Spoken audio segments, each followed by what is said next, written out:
Pessoal, vamos trabalhar aqui a nossa segunda aula de figuras de linguagem. Já expliquei para vocês, as figuras de linguagem são muito importantes.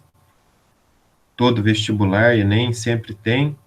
Primeira coisa que nós vamos destacar aí, vejo que vocês já estão acompanhando certinho aí, é que grupo de figuras de linguagem que nós vamos trabalhar. Número 1, nós vamos trabalhar as figuras baseadas no princípio da repetição. Por que que nós organizamos isso aí e vocês têm destacado? Porque tem questão do Enem, questão de nível fácil, que pergunta qual o mecanismo linguístico utilizado nessa figura de linguagem? Repetição. Então, a palavra-chave aí é repetição. Se vocês puderem dar um destaque especial, no mapa mental aí, pode grifar também repetição. Agora vamos ver. Quais são as figuras de linguagem que nós estudaremos aqui que estão ligadas à repetição? Então, primeiro a gente destaca a palavra-chave, que é o nome de cada figura de linguagem. Então, a gente tem o polissíndeto, o quiasmo, a anáfora e o pleonasmo. Vamos uma por uma aí, começando pelo polissíndeto. Vamos destacar aí o que é o polissíndeto. Repetição recorrente de uma mesma conjunção. Se vocês puderem dar um destaque especial, vou pedir para vocês darem um destaque em repetição, é a palavra-chave, conjunção é a palavra-chave. Então, o que é o polissíndeto? É repetição de conjunção. Olha o exemplo aí. Nesse exemplo, vocês podem destacar aí a conjunção e. Conjunção aditiva e. E fala, e gesticula, e levanta, e anda em círculos. Ok? Bom, a outra é o quiasmo, gente. A palavra quiasmo, ela inicia-se com que. O que, na língua grega, é o X. Então, o quiasmo é uma figura de linguagem bem visual. É como se eu fizesse um X na oração. O início fosse para o fim e o fim fosse para o início. Então, vamos grifar aí a explicação. Cruzamento de um par de elementos em que o primeiro passa ao lugar do segundo e vice-versa. Aqui a palavra-chave é cruzamento, gente. Destaca aí cruzamento. Cruzamento, em cima do cruzamento, aí depois, se você puder visualmente, você vai colocar para mim só a letra X. Você escreve aí na tua apostila a letra X. Então, o que de quiasmo é a letra X. É como se a gente fizesse um X na oração, ó. Educação para todos. Todos pela educação.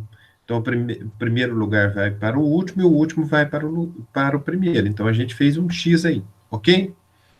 Próxima, gente, é o pleonasmo. Pleonasmo aparece muito também, hein?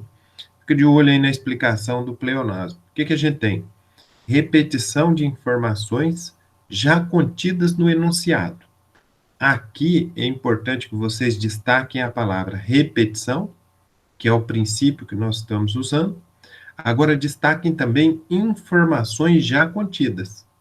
Então, o pleonasmo é a repetição de informação que já está contida na frase, tá certo? Sempre que a gente está gravando aqui, eu falo para vocês, destaquem o máximo possível, tornem a matéria o mais visual possível, porque aí você vai estar selecionando as informações principais, que vão servir de âncora, né, na nossa memória de longo prazo, que é tão difícil guardar tanta matéria para enfrentar o Enem e o vestibular. Qual que é o exemplo de pleonasmo que a gente tem aí no nosso material de estudo, gente? Viver a vida. Essa é a lei maior.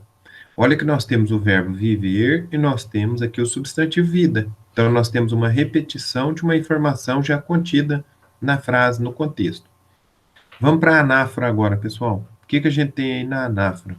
Anáfora, vocês vão grifar para mim aí, repetição recorrente de palavras ou expressões. Aqui pode destacar só a palavrinha-chave repetição e destaca a palavrinha-chave aí, palavras, expressões. Então, muito cuidado. A anáfora é uma repetição de palavras ou expressões, mas com a diferença em relação ao pleonasmo. O pleonasmo é uma repetição de palavras ou expressões que já estavam contidas na frase. A anáfora não. Em momento algum, o conceito de anáfora nos remete a isso. É uma repetição, mas ela ainda não estava contida na frase. Dá uma olhada aí para mim no exemplo. O deputado reitera sua posição. Reitera seus argumentos, reitera sua oposição. Veja que está repetindo. Está repetindo ali pela identificação do verbo reiterar. Reiterar é colocar novamente, repetir. Mas aí eu tenho posição, argumento, oposição. Ok, gente? Vamos para o número 2 aí, por favor. Dá uma olhada no número 2 para mim aí. Figuras que exploram a sonoridade da língua. Qual que é a palavra-chave aqui, pessoal? Sonoridade. Aqui, quando a gente estiver respondendo essas questões de figura de linguagem, nós vamos ficar de olho no plano sonoro da língua. Vamos destacar a palavra-chave aí de quais são as figuras de linguagem que apelam para a sonoridade da língua. Nós temos a aliteração, a onomatopeia, a paronomásia e a assonância. São 4. Vamos explicar uma por uma. Aliteração, gente, repetição de fonemas consonantais de mesma natureza ou semelhantes. Aqui, para acertar a questão, vocês têm que grifar para mim fonemas consonantais. Quando a questão cobra aliteração, ela está cobrando fonemas consonantais. Veja aqui o fonema consonantal V. Vida, vento, vela. Leva-me daqui. Ok? Vamos do lado aí. Onomatopeia. O que a gente tem na onomatopeia? Vamos destacar a explicação. Reprodução em forma de palavras dos sons da realidade. Então, esse é o conceito de onomatopeia. Reprodução em forma de palavras dos sons da realidade. São muitos os exemplos aqui, principalmente em tirinhas, charges e cartoons. Então, nas tirinhas, charges e cartoons, aparecem muito esses sons aí, ó, crash, pou, brum. Esses sons, eles indicam a onomatopeia. Agora, vamos para a paronomásia, gente. O que é a paronomásia? Destaca aí comigo o conceito. Semelhança sonora entre palavras que sugere outros significados, hein? Aqui eu quero que vocês destaquem semelhança sonora, outro significado. Veja que a gente tem sons semelhantes, significados diferentes. Então, nós estamos ali, ó. Exemplo de uma música famosa do Chico Buarque que já caiu no Enem e cai muito vestibulares. Pai, afasta de mim esse cálice. Cálice. Cálice, substantivo, copo, lugar onde se coloca o vinho, e cálice de calar a boca. Ok? Bom, agora vem a assonância, gente. A assonância aí no nosso mapa mental, o que eu quero que vocês destaquem comigo? Repetição de fonemas vocálicos de mesma natureza ou semelhantes. Então, vamos destacar, hein? Repetição de sons vocálicos. Na aliteração, a gente tinha uma repetição de sons consonantais, era a repetição de consoantes. Aqui na assonância, eu tenho a repetição de vogais. Então, nós temos aí um exemplozinho do Olavo Bilac, ó. Hipopótamos batem pausadamente as patas compassadas. Veja que você tem várias repetições aqui da vogal A, ok? Terceiro grupo nosso, pessoal. O que nós vamos trabalhar aí no terceiro grupo nosso? Grifem comigo aí. Figuras que exploram apagamentos. Aqui a palavra-chave é apagamentos, ok? Vamos destacar aí as figuras. Nós temos a elipse, nós temos o assíndeto, a silepse e a zeugma, ok? Vamos começar pela elipse. Vamos grifar o conceito aí de elipse. O que é elipse, gente?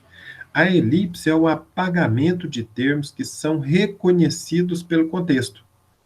Então, aí você pode dar um destaque especial na palavra-chave apagamento e termos reconhecidos pelo contexto.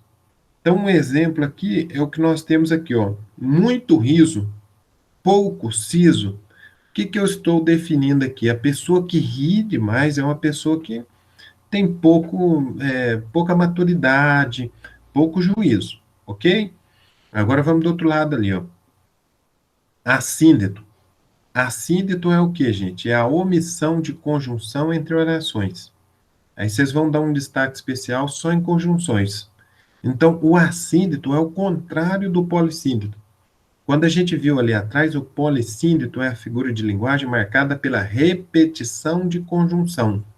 O assíndito é o quê? É a omissão da conjunção, é a retirada da conjunção. Aqui nós teríamos, ó, manda quem pode e obedece quem tem juízo. Seria devido aqui à colocação da conjunção aditiva e. No entanto, ela foi substituída pela vírgula. Então, aqui nós temos o assíndito.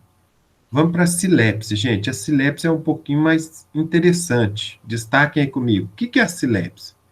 A silepse a gente define no seguinte conceito: concordância que se dá não com termos da frase, mas com ideias implícitas. Aqui na silepse, vocês vão grifar para mim a palavra-chave concordância e vão grifar também a palavra-chave ideias implícitas. Então, o normal, quando a gente estuda a língua portuguesa, é a chamada concordância direta ou concordância explícita. Por exemplo, nós fizemos isso. Isso é uma concordância direta, evidente. Nós, primeira pessoa do plural, verbo, primeira pessoa do plural, fizemos isso. Agora, ocorre uma silepse quando, no exemplo, a gente diz aqui, ó, os brasileiros, o sujeito os brasileiros equivale à terceira pessoa do plural. Então, se fosse para substituir os brasileiros, eu ia substituir por que pronome? Por eles.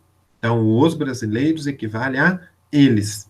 No entanto, olhe o verbo ali, por favor. Dá um destaque no verbo para mim. Temos. Temos é um verbo que tem como sujeito oculto nós. Então, olha a diferença. Eu tenho aqui eles e temos. Há uma combinação? Há uma concordância direta? Não. Há uma concordância indireta, implícita, com a ideia de que eu faço parte dos brasileiros. Ok? Vamos para a zeugma aí, gente.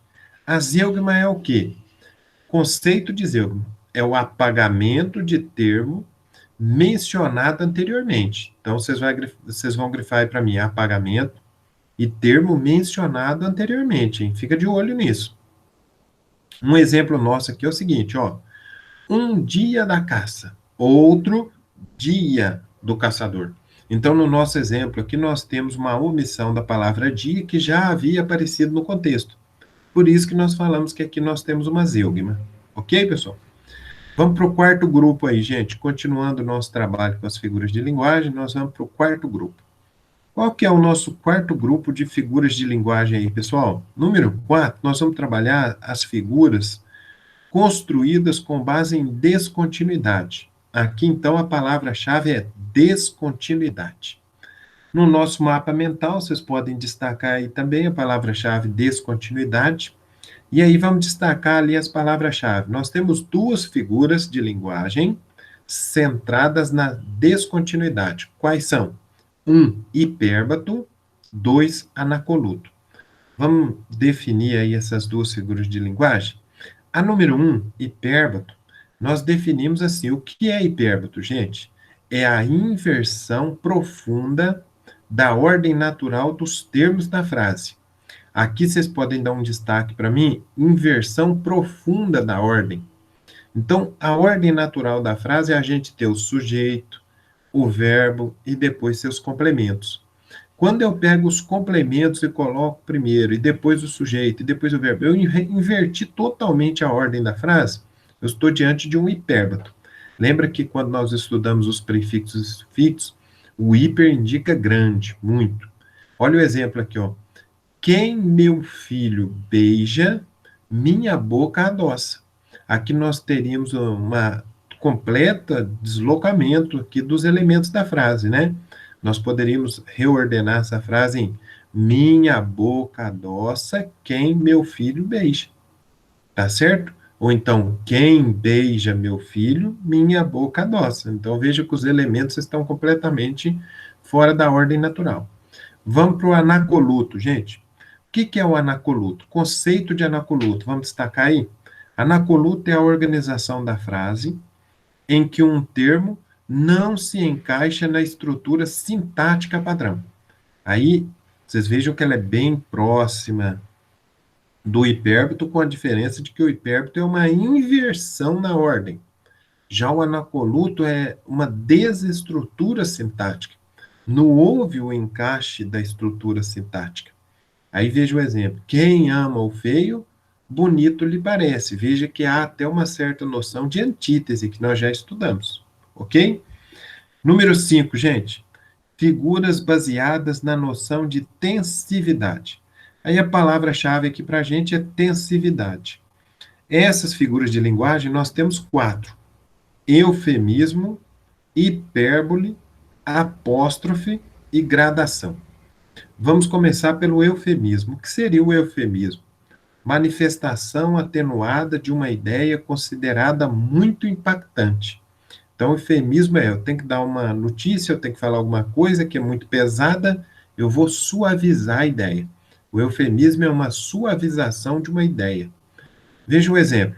Com os pulmões comprometidos, destaca para mim aí, comprometidos, o avô desapareceu, destaca para mim, desapareceu, antes de o neto nascer.